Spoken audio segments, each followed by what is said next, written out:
I'd like to thank my grandma, My sister. my lover, My bestie. My Westie. my mother.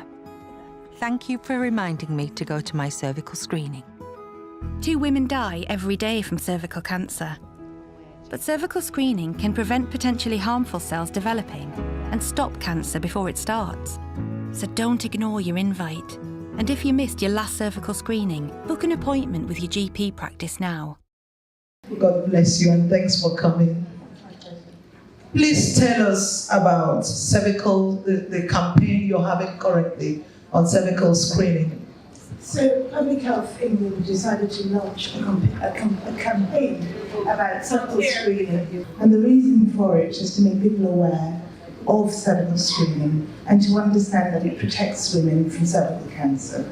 Part of the reason for this is screening is at an all-time low, and 1 in 4 women are not accepting their invitation to screening. And this is why the campaign was launched, so people become aware, understand the positive aspects of the screening programme, and attend when invited. Thank you. You've just said 1 in 4 don't attend. Would there be a reason why, women are not attending? Because here in this house we have a good representation of leaders. So if you tell us why, maybe we can pass the message on. Why are women not attending? Well, the reasons are mixed, and a lot of it, I think, is to do with a failure to understand what the test is about. People mistakenly think it's a test for cancer. It is not a test for cancer. It is a test that protects women against cancer. And if I may just take a few minutes to explain what this is about. The cervix is the neck of the womb. It's the part that expands when women have babies. The cervix it sits at the top of the genital tract and it's visible on the outside. Now, cells on the cervix can become abnormal. These abnormalities cause no symptoms and you wouldn't know you had them if you didn't give screening. If those abnormalities are not detected and treated, it puts women at risk of developing cervical cancer. If you attend for your screening and the abnormalities are detected, they are fully treatable with no long-term consequences or very few long-term consequences, and women are protected from developing cancer. So that's really important. But I think women fail to understand this message and think that it's a test to detect cancer. That's one of the reasons that has been given for poor attendance. And the other is that women are embarrassed about being examined internally. But the test only takes 5 minutes and people should not be embarrassed about it. There is evidence, of course, that Black and Asian women are less likely to take up screening than their white counterparts, and I think that's why this message is particularly relevant to this audience. You said it's a bit embarrassing, but I just want to add, yes, it is embarrassing. I found it very embarrassing, but I thought about the fact that this is my life, and if it's my life, I better do it. So it's your life, and we have just one life. So if you haven't done, then you're still thinking about how embarrassing it is. Think about the fact that you have just one life, and we can face it and do it. Okay, thanks. And you've just said Black women are less likely to go. Mostly maybe because we're embarrassed, could be because some people say because of their faith, and some will say, well, God is in charge. It's like saying, I won't use a seat belt on the plane because God is in charge. We know God heals, but we're passing a message across that this is something that we all need to take on board. And I think that's the message that Dr. Adiola is passing on today. So how often are women invited for cervical screening? So screening starts at the age of 25, and if your screening is normal, you're invited back every 3 years up until the age of 50.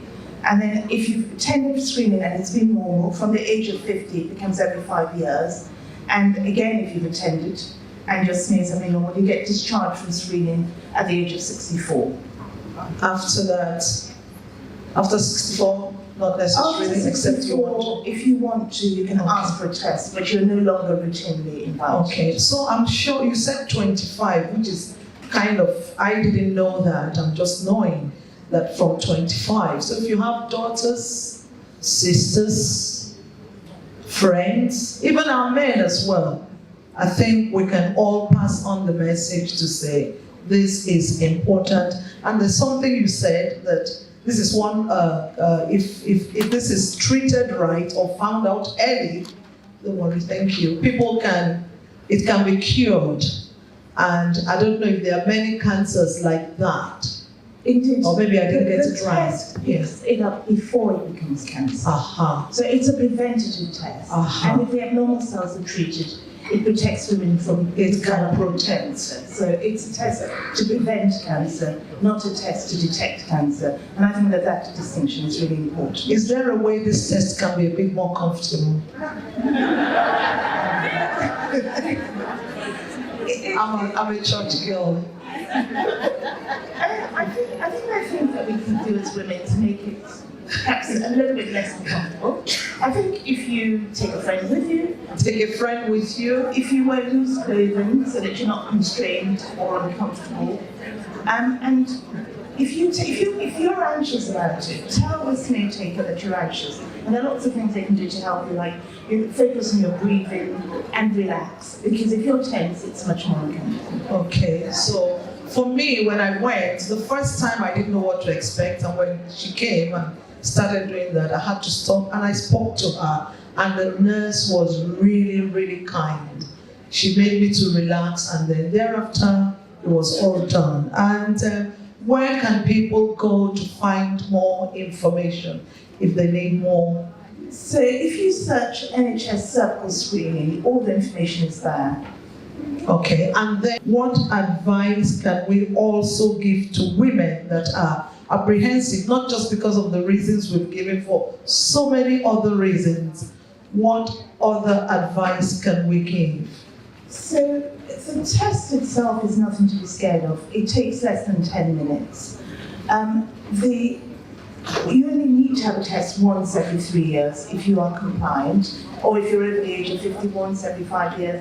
I think it's a worthwhile investment, 10 minutes to protect you from a cancer that is potentially preventable, despite the fact that it's preventable. 2 women a day still die of cervical cancer. And I think it's a tragedy when women die of potentially preventable disease. So I think we all just need to think about that to protect ourselves. Think about that. 2 women dying a day in England is a lot of women. 1 woman dying in England a day is a lot of women. 1 is a lot. And so our message is get an appointment, see your doctor, speak to them, and just go for that screening if you've never been, or if you have a letter and you haven't responded yet. Our plea is please do so on Monday. God bless you. I'd like to thank my grandma, My sister. my lover, My bestie. My Westie. my mother. Thank you for reminding me to go to my cervical screening. 2 women die every day from cervical cancer. But cervical screening can prevent potentially harmful cells developing and stop cancer before it starts. So don't ignore your invite. And if you missed your last cervical screening, book an appointment with your GP practice now. We saw you do the interview, about the cervical screening. What information or how can you advise women out there maybe that are fearful of taking the step forward? I would say consult your GP, your doctor, immediately. It's not as bad as it looks. It's not as uncomfortable as it looks. I would say approach your doctor and get your cervical screening done immediately. It can save a life. If so 2 much. women in England Die every day, 2 women is a lot of women. Like I it's a said lot. earlier, 1 woman is a lot of women to die. So please make that appointment right now. It will save somebody's life, and it will save your life as well. That was phenomenal. That was simple, and that was straight to the point. I believe that every woman is an opportunity, really, and most people don't have this wonderful privileges that we do, and this screening is free. So why not take advantage of it?